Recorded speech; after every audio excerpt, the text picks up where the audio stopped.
Welcome to the Orthodentistry Today podcast. I'm your host, Dr. Dan Gurman, an orthodontist on a mission to help general dentists confidently bring orthodontics into any practice model, from solo offices to enterprise-level organizations. Orthodentistry is the future of comprehensive care where general dentistry and orthodontics collaborate. Get ready for expert insights, real-world strategies, and powerful innovations to drive excellence, predictability, and profitability in your practice. Let's dive right in. Our guest today, Dr. Craig Hewitt, is an extraordinary man and practitioner who is absolutely humble to his core. His orthodontic outcomes as a general dentist have been as good as mine ever were. Craig practices in Eaton, Ohio. Welcome, Craig Hewitt, and thank you so much for your service in the Navy.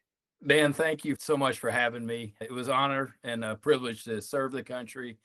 My time in the Navy was just full of great memories, surrounded by wonderful people, and I look back on those days with fondness. Tell us a little bit about your professional journey. I mean, you went from dental school right into the Navy, and after the Navy, what led to Eaton, Ohio? Tell us what happened. So after dental school up at Ohio State, I did join the Navy. I did a AGD residency in the Navy. And that was a really neat opportunity to spend time with the different specialists, work side by side with them. I remember in particular one surgery we were doing, and I was stationed down at Beaufort, South Carolina, so Parris Island, taking care of Marine recruits. It's nice to be able to provide services that would be cost prohibitive to do in private practice in the real world. I remember I was sitting side by side with the periodontist working on this young Marine. And again, in private practice, this was a situation where most likely he had decay all across his mouth. And most times you would kind of refer for a serial extraction and maybe do 4 on the floor or something like that, some type of implant replacement. This is going back, 25 years ago. So more earlier on in the implant game, we did crown lengthening on quite a few of his teeth. And in fact, we'd reflected a flap on the palate. And I remember this young Marine laying back there with all trust in us. And the periodontist had done one side of the mouth, and I was working on the other side under his supervision. And this young Marine is playing there with his tongue flipping around this flap of skin on the roof of his mouth. So maybe a gross way to start this out, but to me, it kind of summed up what that experience was like, that AGD, where I was working side by side with the specialists. We did that with oral surgery, with endo, and I learned so much in that first year, and it provided such a great foundation for me as general dentistry to move on and grow from there. So once I fast forward there, I did 3 years. We did a hardship tour. I was stationed out in Hawaii for 3 years. I was on a Marine base working on sailors and Marines. And then after that, I fulfilled my 4-year commitment to the Navy, and we had 2 kids at that time. Wife was pregnant, and Bethany and I both graduated from high school here in Eaton, Ohio. Her family still lived here. Mine were close. For us, it was an easy decision. We were moving back home, and I was happy to be able to take my newfound skills and be able to help out our community doing that. So we moved back home. And I bought out a retiring dentist. He retired on Friday. I started on Monday, and it was myself and the front desk receptionist, and it was the 2 of us in a little office. I'll share this one with you, Dan. I don't think I ever told you this. I have all the world of respect for the dentist that I bought out, Dr. Harris. He did a fantastic job, just a great, great person. And he scheduled everything by the hour. So he had 8 patients a day. He had no hygienist, no assistant. He had the front desk receptionist. So when he had to mix amalgam, she would come back, leave the desk, come back into the operatory, mix the amalgam for him. He would place that. But he scheduled 1 patient an hour. So whether it was a cleaning, an exam, a crown. So when I bought out that practice, we had a lot of room for growth. At that point, that's when I made the decision that orthodontics was going to be a major part of my practice moving forward. That's when I took time and invested in different CE and really continued that early growth from dental school. Well, hold up right there. I heard you say that this doc had 1 person working in the office with him. Is that correct? That's correct. I mean, it's so unbelievable, but he connected with the patients, and I learned so much from him. Just a neat guy. I think what's fascinating is how you went from one doc with one person helping him to where you are now? First, how many docs are in the office and how many chairs? Give us some sense of the magnitude of your practice. I've been in there. It's been a few years, but it seemed like a thriving and exceptional enterprise. Give us some sizes of the practice so we can appreciate what you've done. Sure. So we were there about 2 years. I knew it wouldn't be my forever practice. It was a great starter. We quickly outgrew that and we began construction on a brand new building, 6 operatories at the other end of town after my second year at the first office. At year 3, we moved in to the new office. So for me, my career has kind of gone one way and that way. So it hasn't been a linear path the whole time. I've tried different things. When I got out of the Navy, I had really taken a deep dive into endo. And so I thought that was going to be my area of focus away from general dentistry. Still doing general dentistry, but I've always felt like I wanted to have something to get good at. And endo really started out that way. But I recognized there was a difference in my desires and the patient's needs. And so I learned early on that there were 2 things parents would come in asking. Number 1, when do my kids' wisdom teeth need to come out? And then 2, when do they need a spacer? So there was a fantastic orthodontist about 45 minutes north of me, and that's where a majority of the town went. I've got all the respect for him. He did fantastic work. And so I recognized there were a lot more people asking for spacers and wisdom teeth than necessarily root canals. I live in a world where people don't ask for too many of the things that we provide, whether it be fillings, crowns, root canals, that type of stuff. So it's nice to be able to provide a service that people value and they want for their children. So we moved into that office, and as that orthodontic portion of my practice got bigger, we brought in an associate, so he's a partner now. And then we've recently added another associate to where most of my time is spent with ortho at this point. Craig, that's a fascinating story. A few things caught my attention. I already said at the introduction that the outcomes of your orthodontics are every bit as good as mine were. And that's not blowing smoke. I mean, it's the reality. I show your work and people in our seminars are incredibly impressed. The story that is really captivating me is probably of interest to a lot of our young dentists. And that is, how do you go from, say, almost zero, where you've got this tiny little practice, to where you've got this thriving practice that's supporting multiple doctors? So I heard 3 things. One of them was CE. Another is that you expanded your learning so that you could open up the different spectrum of treatments that you could bring into the practice. And the third element that I heard is that you listened to your patients. They asked for what they wanted, and you answered the request. So if I were to distill out what you just said, you took a tiny little practice, we'll call it some small crumbs. You learned from the doctor, and then you added those 3 elements: education, providing some of the specialty services, and listening to your patients to give them what they wanted. Is that a fair way to say that you had a recipe for success that could be put in the pocket of our young listeners? I don't know if it was intentional the whole way. I think I was fortunate enough to make some good decisions along the way that have played out well for me. Whether it was designed or not, we'll call it a high level of growth IQ. Whatever it is, you really got it right. Help our viewers understand what goes through your mind when you're advising them on when they should refer out versus keep things in-house. So I know for you, your experience is vast. There really is hardly anything that you can't do and that you don't do. But for the typical dentist out there that is using orthodontics to serve their patients, what should they be thinking about? That's a great question, because that's changed for me over time as well. If I go back to 20 years ago, I hate to date myself, we call it cherry picking, but it was basically something where it was a adult non-growing patient that was a nice class 1, maybe mild crowding, mild spacing, where the bite overall is pretty well set. And so if it deviated more than maybe a half tooth either way toward class 2 or class 3, those were my goalposts I lived within early on. How did I grow out of that? Well, part of it, again, is experience. But part of that experience was you do something well one time, and then mom and dad or the patient comes in and say, well, can't you do this one? You did that one. and you kind of get nudged into doing something that's outside that goalpost, maybe just on the outskirts of it. And it's like, well, it's an awkward position to be in to say, yes, I can do that, but no, I can't do this. I figured out a better verbiage on how I do that now to approach it, to give myself the out. But at that point in time, it really was like, yeah, I can do that too. Of course, I can do that. And so, like we do in dentistry, we learn from some of our mistakes or some of our challenges and learn from our successes too. So that's helped me push the boundaries on what I do.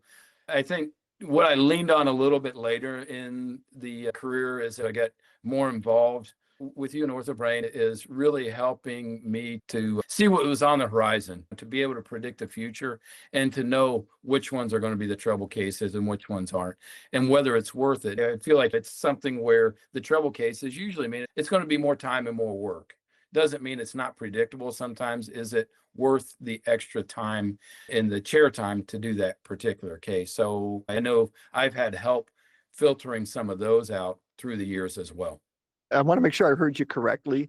It sounds like for the ones that you sometimes refer out or suggest that doctors with less experience than you refer out, it isn't that you can't do it. It's just that it might be maybe disruptive or take more time than you want to put into it. I think that's a great way to put it. And that's the beauty of general dentistry.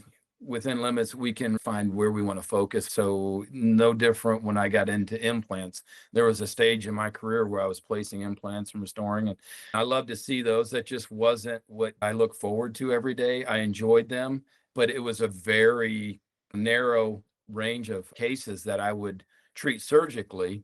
And that's applies for orthodontics as well. You know, I'm going to do a disclosure here. I'm going to get real vulnerable and tell you something that you might not know. Orthodontists, we also got nudged. So here comes in the early 2000s, maybe 1999, something called aligner therapy. Mm-hmm. And patients would say, can't you do this with aligners? And that's really how we pushed the envelope. It was all a result of patients pushing us and saying, hey, I know I need to have teeth extracted as part of the orthodontics. I don't want to do braces. You've taken care of my neighbors. Do the aligners. Just do the best you can. I know you can do this, right? And you Right. kind of get a little bit pushed into it. So as long as you have the open and honest conversations with your patients and let them know that there are limitations and maybe the predictability isn't as great with some of these complicated treatments, you're all right. So you can do everything with integrity. But that's really how the profession ends up advancing. It makes me feel good to hear that, Dan, because as a general dentist, we have this perception that there's never a question in your mind from the orthodontist to the specialist. You know every little single detail and you know exactly how everything's going to go. And there's never a worry about anything. I've seen that. I've seen fantastic work by orthodontists. I have the utmost respect for you, your profession, and the other professionals. But that was always my perception of what orthodontists saw was, okay, this is easy. I'll just do that. Yeah. And the truth is that a lot of times you're sitting in your office as an orthodontist and you're looking and you're scratching your head and you're wondering, does anybody else have this kind of struggle? I went into orthodontics thinking I could just work on the patients until everything came out perfect. And the reality is, after 30,000 patients, zero came out perfect. And you really start to become humbled as an orthodontist. So that same kind of feeling that you probably have in your practices, those are a lot of the same feelings that I had throughout my career and was really critical of a lot of the work that I was doing, not recognizing that there are limitations that all of us felt as orthodontists. And I know it factually because I've been to so many offices and seen what all the big shots on the potato circuit have going on in their practices, meaning the ones who are up on stage. I've been to their offices and seen the limitations in their pursuit of perfection. Yeah. And I think that's what it is. It's that whole Lexus motto, right? The constant pursuit of perfection, I think, is what I live my orthodontic area in dentistry. Yeah, I think that's a great perspective. And the comforting fact is that according to the research, patients are universally happy with orthodontics, regardless of who does it. In other words, when their teeth are straighter, they tend to be happy. And so it's a great service to provide, and you've got some latitude when you're less than perfect. I want to pivot to a question. This goes back to something you said that you were doing implants. You decided that you were going to put more of your energy in orthodontics than implants. And I feel that those are two of the areas where there's the greatest opportunity for non-specialists to grow their practices. Help us get into your head when you were kind of sorting out between the two, where you wanted to put the majority of your energy and how you ended up with orthodontics taking precedence over your time doing surgery. For me, I think there was always a draw for me toward orthodontics, even before dental school. That was one of the things that kind of drew me toward dental school, were my experiences when I went through braces as a teenager. And so that was my introduction into orthodontics. It was a great experience. So I always had that desire to follow that path. The implant portion, I developed that attraction when I was in dental school. My dad lost a bridge that was placed some years prior. It had one of the abutments was a wisdom tooth that he ended up losing. So he had this 1819 area edentulous, and he was young and still wanted to have his teeth and everything. So implants were the way to go. Again, this was right around 2000, maybe a little bit before that. So earlier stages still of implants, but they'd been proven.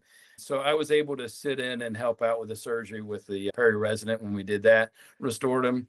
And again, fast forward 25, 26 years later, they're still in there and working very, very well. So I recognize the chance for success with implants, and I took some CE with that as well. Ironically, it was the two things that I got zero exposure when I was in my AGD or any of my time in the Navy. Ortho and implants were the two things I got zero exposure. And those were the two things I really had the most desire to learn about. And so I found out I did enough implants through the years, and it was maybe a 7, 8 year window of time where I was doing that. That again, I started to get more and more outside of my comfort zone and realized I need to invest more time in education. If I'm going to do this, I need to do it not better, but I needed to be smarter about it. And so for me, that's when I made a decision. Hey, I'm going to invest my out of office efforts into learning about orthodontics, and I'm going to let somebody else that is surgically inclined, that loves blood and all of this, I'm going to let them do that. And it's really worked out well for me. Do I miss seeing the implants come in and watching them heal and giving somebody a tooth back? Absolutely. But in fairness, there's other people that do it better than me because they spend a lot more time every day and a lot more time out of the office learning about it. And so I've really focused my efforts on the ortho side. So, Craig, what I heard was that at some point in your career, you made a conscious decision to start focusing more of your energy on orthodontics than implants. And I think it's pretty clear to most of us that one of the quick ways to increase the revenue and to be able to provide more care for patients is to incorporate implants and orthodontics. Those are the two biggies. How is it that you ended up moving towards orthodontics and doing so much more with orthodontics and doing less with implants? What was going on in your mind? I think there were probably a couple things that went on in my mind. Number one, even going back to dental school, surgery, extractions, that type of stuff, blood and guts, it doesn't scare me, but it wasn't my cup of tea. And so to be able to take care of patients, I think that was one of the really appealing things for me with orthodontics, was to be able to take care of patients without having to get them numbed up, without having to put them in pain. And to be able to get to know people that way was really attractive. And it's always been attractive for orthodontics. As of right now, my whole day Monday is basically orthodontics. And so I don't get anybody numbed up the entire day. I haven't missed a nerve block on a Monday in years. So I'm happy to report that. It's, that type of lifestyle. And then as well, being able to delegate to elevate. And I think that's a great phrase. And correct me if I've quoted you wrong there, but I think to be able to utilize the talents and skills of my team to do a lot of the work while I'm doing a lot of the thinking, that was a big thing for me. I was able to touch more lives and be able to do more from an orthodontic standpoint than I was able to with implants. And again, I really enjoyed my time with implants. I know there's a lot of young docs that have really gotten into that and taken a lot of training. And my hat's off to you. I mean, my son, he's starting his first year of dental school this month. And just as you mentioned, those are probably the two areas I hope that he can get a lot of experience and exposure to in dental school to figure out where his passion is. Well, that's terrific. As I listen to you answer the questions, I try and pull a pearl out. And I think the pearl that I got from that is that while you're doing the orthodontics, you've got other folks in the practice and yourself where you can do other things because it's so highly leveraged. There aren't that many procedures that require your hands. in contradistinction to the implants where you're the one who's doing the bulk of the work. That's exactly right. I mean, we've got our office. I said we grew into 6 operatories. Now we've got 10 operatories. We expanded again. We've got a partner and associate. When I did implants, for me, it took all of my focus and all of my efforts. And again, there's probably others that have gotten educated and have more experience that work it into their schedule more appropriately or more efficiently than I did. But for me, I had to shut everything else down so I could sit and focus on that surgery at that time. Whereas orthodontics, I end up using all 6 chairs, having everything running at the same time. And I'm just helping to orchestrate the symphony there and be a conductor rather than actually be down in the weeds with them. What kind of impact does that have on you as a person? Do you miss doing all the drill and fill? Tell me how you feel about all of it, physically and emotionally. What's it like at the end of the day? Help our listeners Sure. know what your experience has been as you've recalibrated the different procedures that you perform. Yeah, that's one of the realities of dentistry. There is a physical component to it that we can't escape.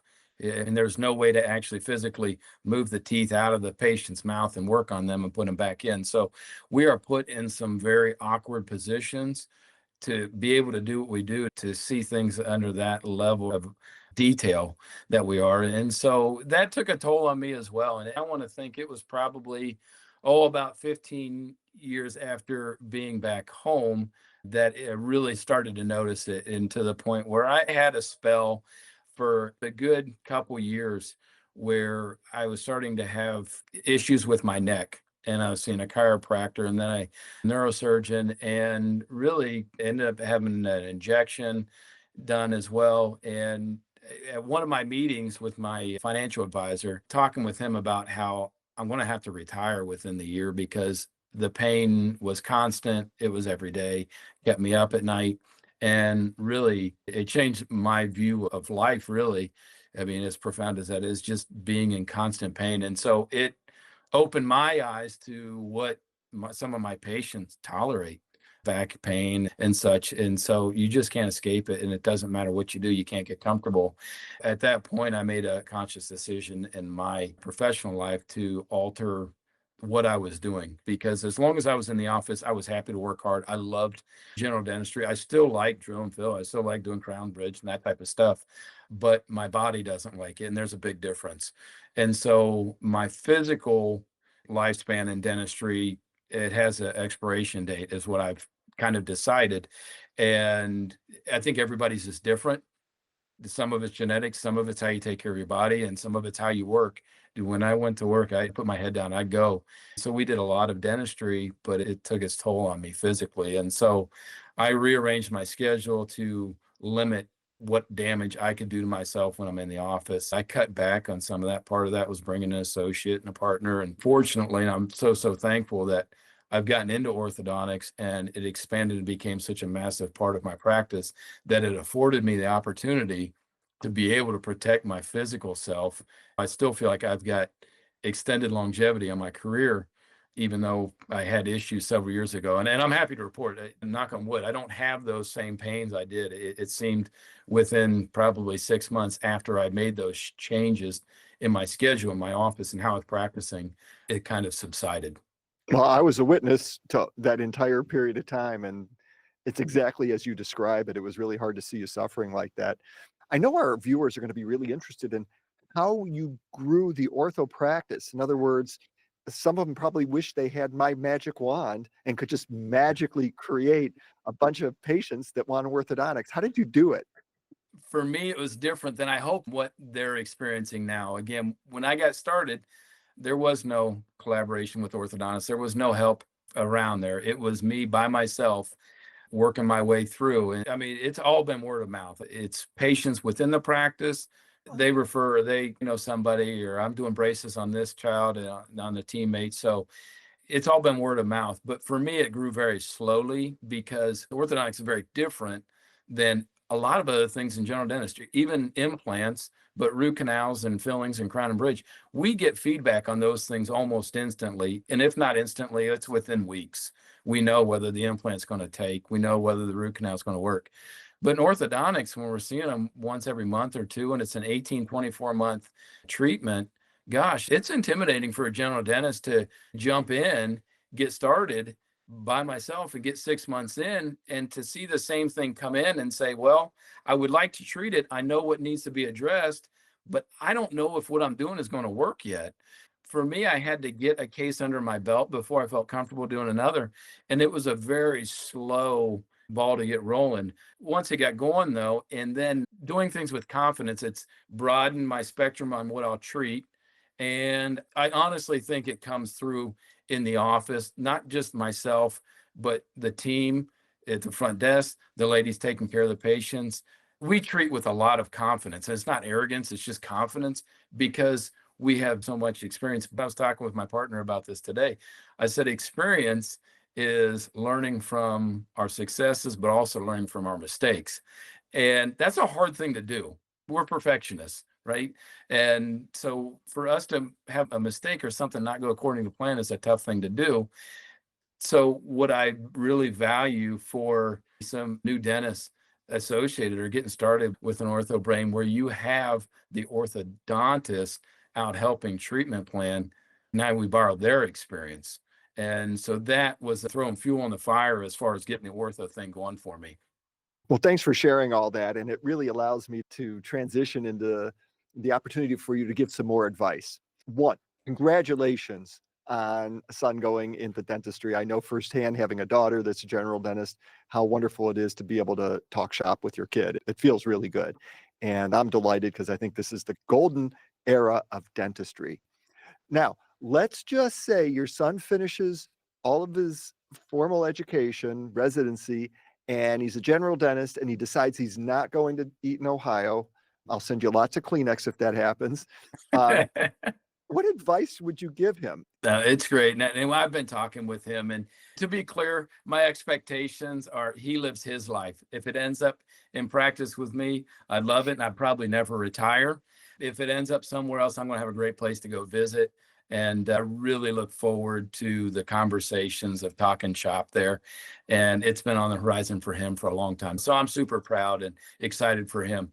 Some of my recommendations to him are going to be early on, even though with all the debt and everything else, really invest in himself. Somebody told me that a long time ago. You can invest money in certain things, but you can invest it in yourself. And that was something I did early on. I bet on myself that things were going to turn out well. And my investment in myself was not only the practice, but also the education. And so early on, I had time for the education because I didn't have a booming practice that I just had patient after patient after patient I was trying to see. So I was able to get those CEs in, learn from other experienced docs, and incorporate that into my life very quickly.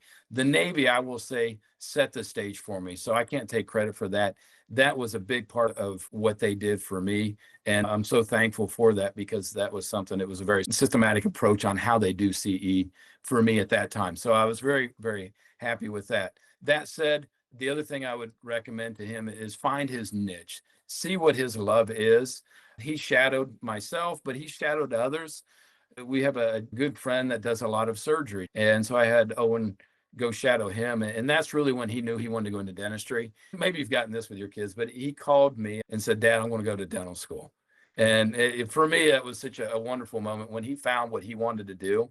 So he may be surgically inclined and go that route, and that's fine. I want him to find an area of focus beyond general dentistry, do the bread and butter and get very, very good at that. That's your foundation.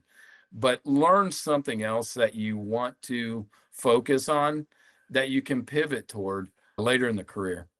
That's really good advice. Yeah. I love it. And I love the story about how you grew your practice. It sounds like so much of it comes down to the relationships that you build with people. Your patients are raving fans.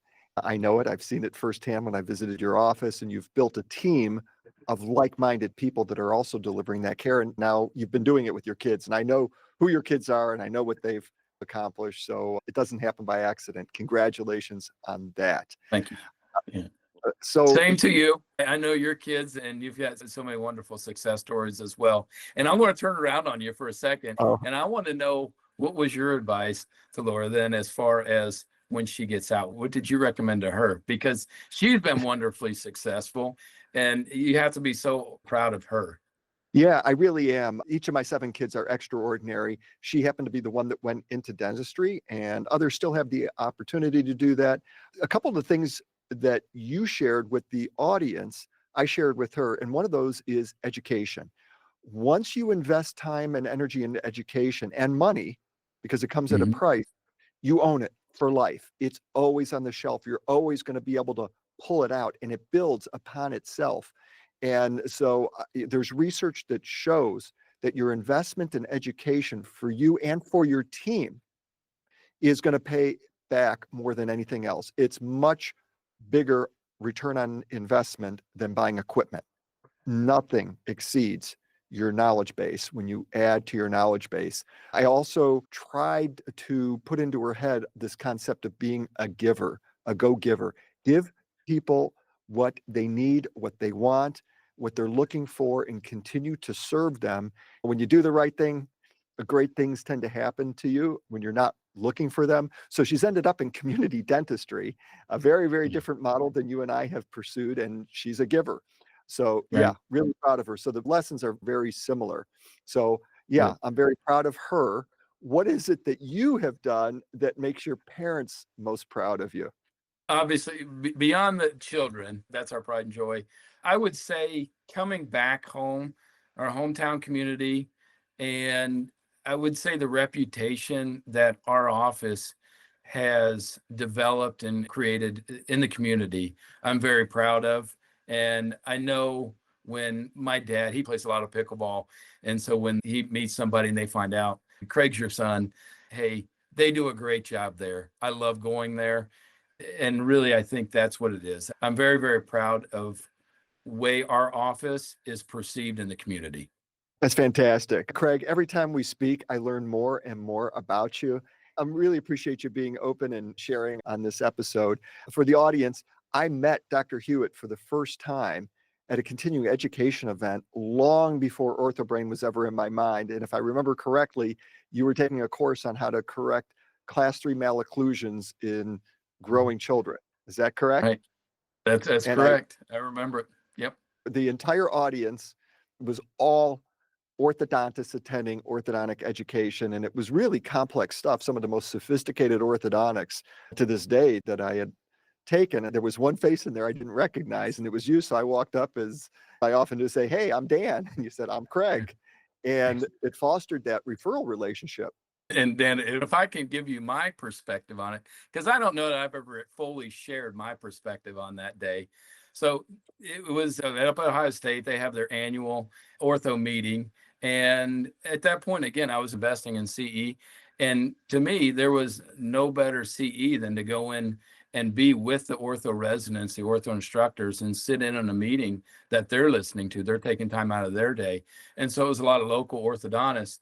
But again, I was the general dentist surrounded by orthodontists, and I wasn't advertising that at all because I just really didn't know how it would be received. And so I had my fears, and I thought if I could just go in and learn, then that's what I wanted to get out of it. And so for a few years before that, Dan, I'd been going to that meeting for a few years. And at lunch, they always have a big lunch, and I would duck out and head out down the road, get something to eat, and I'd come right back in after lunch, just so I wouldn't have to be in that uncomfortable position of, oh, who is this general dentist in here at our ortho meetings? And again, that was probably on me. I never once had anybody say anything negative, call me out, or just do anything that was not nice to me. So I've always felt welcome, but I didn't want to push that. So when I met you, I thought, oh boy, I knew it was going to happen at some point. I didn't know who was going to find me out. And sure enough, it was you. And thank heavens it was, because I needed somebody to give me some guidance to finish those couple cases off. And without being asked, you offered. You said, Craig, I know we're about an hour away, but if you ever have any cases that you want to run by me, I'm happy to take a look and provide my thoughts and, any guidance. And that meant the world to me. Talk about being a giver. That was it. It was not what I expected when I ran into an orthodontist at this meeting, was that I would be running into a giver that was okay with me treading on your turf. And more importantly, you were genuine about it. And I called your office that next week. I thought about it all weekend. I called your office. I think it was that Monday. And I said, hey, do you mind if I bring those over? And I think it was Wednesday afternoon after your day, you sat down with me and we put up the models and the x-rays and all the stuff on this. You helped me feel good about the finish on those cases. And you don't know how much that meant to me. And it's a joy to be able to share that story and to thank you publicly for being that giver.